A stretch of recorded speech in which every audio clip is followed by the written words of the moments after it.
안녕하십니까. 자, 이번에는 지난 시간에 이어서 경찰상 행정행위의 성립 요건부터 해서 효력까지 이제 교재를 가지고 정리를 한번 해 보도록 그렇게 하겠습니다. 15번 테마부터 봅니다.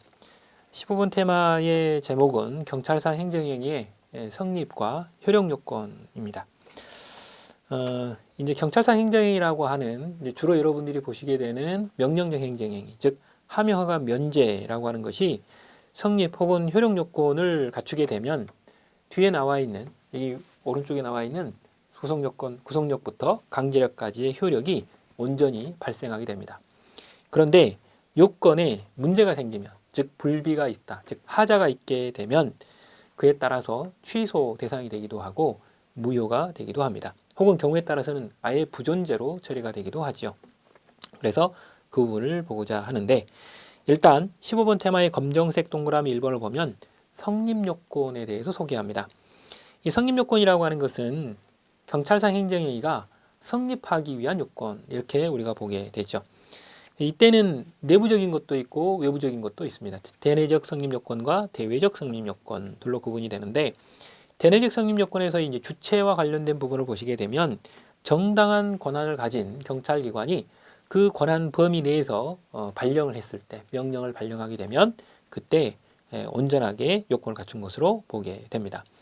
그래서 그 밑에 쌍가루 2번을 보시게 되면 경찰상 행정행위는 그 특성상 조직법상 경찰행정청이 아닌 집행기관인 경찰관에 의해서 행하여지는 경우도 간혹 있습니다. 그런 것들이 바로 교통경찰관의 어떤 이 정리행위 혹은 함용행위, 이런 것들이 있을 수 있다라고 하는 거죠.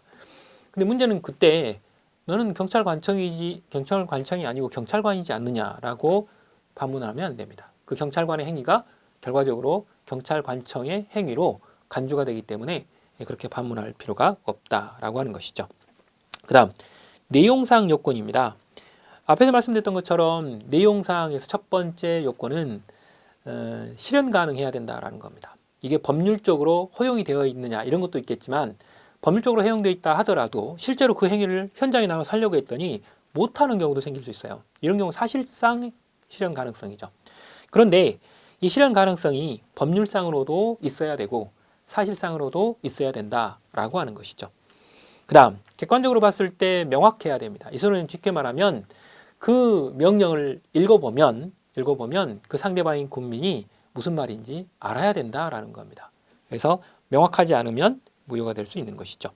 그 다음 적법 타당해야 되고 공익에 적합해야 된다, 이렇게 나타나죠.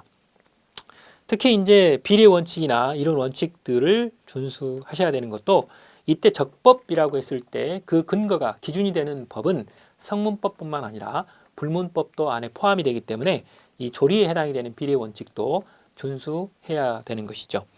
그 다음 절차적인 측면을 보겠습니다. 절차에 있어서는 일정한 절차가 요구되는 행위들에 있어서는 그 절차를 지켜주셔야 되겠죠. 그래서 행정절차법상으로 사전 통지 절차가 있다거나 의견 청취 절차가 있다거나 혹은 이유를 제시하는 이런 경우들이 안에 내용이 된다라고 하는 겁니다. 그리고 형식과 관련된 부분에 있어서도 일정한 법이 정하는 형식이 있는 경우가 있습니다. 그래서 꼭 구두로 해야 된다거나 아니면 꼭 서면으로 해야 된다거나 하는 이런 경우들이죠.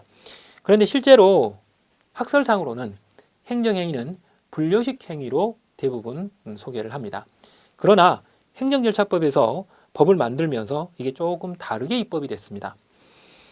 법령에 특별한 규정이 있는 경우를 제외하고는 신속을 요하거나 경미한 경우 이외의 경우에는 문서로 해야 한다라고 규정이 된 거죠. 즉 학자들은 분류식 행위라고 하나 행정절차법에서는 원칙적으로 행정행위는 서면주의 원칙을 조문으로 나타낸 것이죠. 그래서 학자들이 말하는 원칙적인 태도와 조문이 조금 달라졌습니다. 그래서 그건 일단 조문 내용을 알고 계셔야 되고요. 그 다음 외부적 성립 요건입니다. 이거는 국민과의 관계 속에서 국민에게 어떻게 알릴 것이냐라고 하는 거죠. 그래서 이거는 표시를 하셔야 되는데 이게 바로 통지 행위를 하는 것을 가리키는 말이죠. 자, 결과적으로 여기에 나와 있는 외부적인 통지가 만약에 없다면 국민들은 알 수가 없게 되는 것이죠. 그걸 여러분들이 주의하셔야 되는 거고요. 자, 여기서 이제 문제가 되는 것은 성립의 하자입니다. 그래서 조금 이따 여러분들이 정확하게 보시겠지만 하자의 정도에 따라서 중대 명백설에 따라 무효가 되기도 하고 취소가 되기도 한다라고 하는 것이죠.